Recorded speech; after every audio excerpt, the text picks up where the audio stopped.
과연 아득히 먼 위쪽으로 나선형으로 유유히 회전하고 있는 검은 터널이 아슴푸레하게 보였다. 달마는 숨도 돌리지 않고 그대로 솟아올라 터널로 향했다. 무적행으로 보이는 검은 터널 속으로 부드러운 빛다발이 그윽하게 흘러나오고 있다. 햇볕에 부딪혀 반짝거리는 모래 아래 오색 물감을 풀어놓은 듯 그 때깔이 얼마나 곱고 아름다웠던지 당장이라도 풍덩 뛰어들고 싶었다. 이곳으로 들어가면 성게가 나온다고 했었지? 저런 빛깔로 만들어진 세상이라면 얼마나 멋질까? 달마는 자신도 모르게 터널 쪽으로 휘청하고 몸이 기울어지다가 멈칫했다. 선기에 들어가면 다시는 이곳 신계로 돌아오지 못할 수도 있다는 생각이 스친 것이다. 원래 너무 맛있는 것을 먹으면 입맛을 버린다는 말도 있지 않던가. 좋은 곳에 가서 살게 되면 이런 낮은 신계로 내려오려 하지 않을 것이고 그만큼 신계에 대한 정보는 부족하게 될 터. 따라서 이왕 이곳에 있으니 좀 더 신계를 둘러보고 선계로 올라가는 것이 낫겠다는 생각에 이른 것이다. 달마의 머릿속에 제일 먼저 떠오른 곳은 저승사자가 괴팍한 노선을 데리고 간 마곡산 산궁이었다. 듣기에 그곳의 산신이 송과의 행성 전체의 귀신 문제를 다루고 있다고 했다. 원래는 산신의 수만 해도 행성 곳곳의 명산에 좋기 수천 명이 넘었지만 행성이 폐허가 된 뒤론 다들 떠나고 그곳 한 군데만 남아있다고 한다. 달마는 저승사자가 간 방향으로 몸을 틀었다. 그리고 기운을 한껏 빨아 당기고는 전방을 향해 마음을 움직였다. 그러자 마치 화살 시위를 당겼다 놓은 듯 곧장 미끄러져 앞으로 날아갔다. 공기의 저항이 없어서 그런지 속도를 높여도 일체 걸리는 것이 없었다. 간간히 기운의 역풍을 맞아 옷이 펄럭이는 정도가 다였다. 달마가 여러 군데의 산을 넘으며 한 방향으로 이동하자 저 멀리 거대한 산이 우뚝 앞을 막고 나섰다. 하늘 무서운 줄 모르고 솟구친 주봉은 사방으로 산자락을 뻗치며 곳곳에 물줄기를 그려내고 있었다. 하지만 산의 규모로 봐서 적어도 폭포수쯤은 돼야 할 텐데 이건 숫째 깨진 분수대처럼 맥없이 퍼질러진 것이 오랜 가뭄에 지친 몰골을 여실히 드러내는 듯했다. 사막에서 불어온 모래 폭풍을 견디다 못해 나지막한 언덕들은 죄다 모래무덤이 돼버렸고 그나마 생명의 끈을 쥐고 있는 수목들도 반 이상이 누렇게 발해 있었다. 곳곳에 박아놓은 천길벼랑과 칼날 같은 바위들은 명산의 기품을 여전히 잃지 않고 있었다. 이곳이 마곡산이군. 산궁은 어느 곳에 있지? 산세가 워낙 크고 깊어 찾기가 만만치 않았다. 우선 100여 개의 봉우리부터 훑고 이어서 골짜기를 타고 날아가며 곳곳을 이잡듯 뒤졌지만 어떤 흔적도 찾을 수 없었다.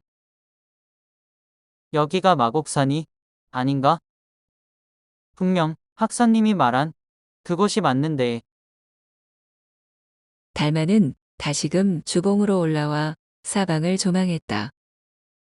뜨거운 열기 때문인지 산허리 아래쪽으로 연기가 몽실몽실 피어오르고 있었다. 가뜩이나 녹음이 없어 삭막하기만 한 곳에 불까지 일어 그나마 있던 숨마저 태워버리려 하다니. 달마는 솟아나는 탄식을 누를 길이 없었다. 그토록 갈망했던 태양이 이토록 원망스러울 줄이야. 달마는 마음을 진정하고 주변의 기운을 힘껏 단전으로 당겼다. 그리곤 아주 천천히 기운을 사방으로 내뿜기 시작했다. 마치 얇은 막을 펼치듯 끊어지지 않게 주변에 퍼뜨렸다. 그러자 잠시 후 기장에 여러 파장들이 부딪히며 간섭 무늬를 일으키는 것이 느껴졌다. 찾았다. 바로 저곳이야. 달마는 본능적으로 기장을 펼치는 법을 통해 상궁의 위치를 찾았다. 인간들이 쓰는 레이더와 흡사한 방법이었다. 산궁은 산 정상에서 10여 미터 아래쪽 벼랑 끝에 형성되어 있었다. 달마는 마치 오아시스라도 발견한 양 쏜살같이 내려갔고 커다란 바위 틈새에서 어렵지 않게 산궁을 발견할 수 있었다. 그런데 그 크기가 겨우 3평 남짓밖에 안 되는 것이 아닌가. 인간 한두 명이 들어가 겨우 잘 수 있는 공간에 어마어마한 규모의 산궁이 건립돼 있었던 것이다. 저길 들어가려면 내 몸을 줄여야 하는데. 입구엔 사과만한 크기의 투명한 막이 쳐져 있고 그 속으로 형형색색의 건물들이 즐비하게 늘어서 있었다. 하지만 그곳으로 들어가려고 머리를 들이밀면 산궁이 와장창 무너질 것만 같아 그저 산궁의 입구만을 뚫어져라 쳐다봤다. 그런데 웬일인지 입구가 점점 커지기 시작하는 것이다. 금세 수박만해지더니 지금은 솥뚜껑처럼 벌어졌다. 깜짝 놀란 달마는 고개를 돌려 주위를 봤다. 자신이 줄어든 것이 아닌지 확인하고 싶었던 게다. 하지만 몸뚱이는 조금도 변한 게 없었다. 달마가 다시금 산궁의 입구를 보자 웬걸 다시 사과만하게 줄어들어 있었다. 어쭈. 지금 나를 놀려먹는 거야, 뭐야? 달마는 미간을 찌푸리며 입구 쪽으로 손을 쭉 뻗었다. 당장이라도 산궁의 입구를 잡아 뜯을 기세였다. 그런데 뻗친 팔이 점점 줄어들더니 손끝이 시로라기처럼 가늘게 돼버리는 것이다.